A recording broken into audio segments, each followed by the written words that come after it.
Hello again. Remember before the end of the Cold War how we used to shake our heads in horror at the very idea of a country which could forbid its citizens to travel abroad without first asking permission from the government? That was what a totalitarian regime was like, we used to say.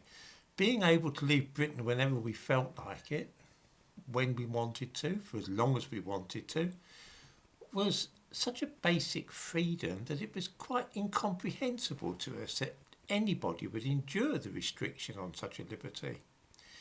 Those poor devils living behind the Iron Curtain.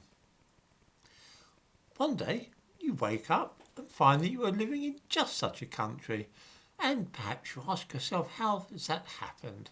Has Parliament been abolished? Has there been a coup? No, of course not. It's just one more of those trifling administrative matters which the government can undertake without all the fuss and bother of a parliamentary debate. It's the logical conclusion which we have finally reached after allowing the government to forbid us by law to have our families over for Christmas. If we'd put up with that, they must have thought, then we'd endure anything at all they cared to do. Just to remind viewers, the death rate for February in the United Kingdom was completely average. No excess deaths at all out of the ordinary.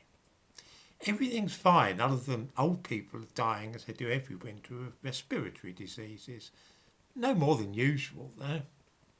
From Monday, the Department for Transport has declared that if you turn up at a port or airport without an exit permit, then you will not be allowed to board a plane or ship. You'll only be granted such a permit for essential purposes, not for something as frivolous as going on holiday or visiting your relatives abroad or a day trip to France. You know, all the reasons that we go to other countries. This is so shocking an infringement of our freedom that I'm surprised that more fuss has not been made about it. Maybe it's the whole boiling a frog thing. We're so used by now to this sort of thing that we will finally accept anything at all.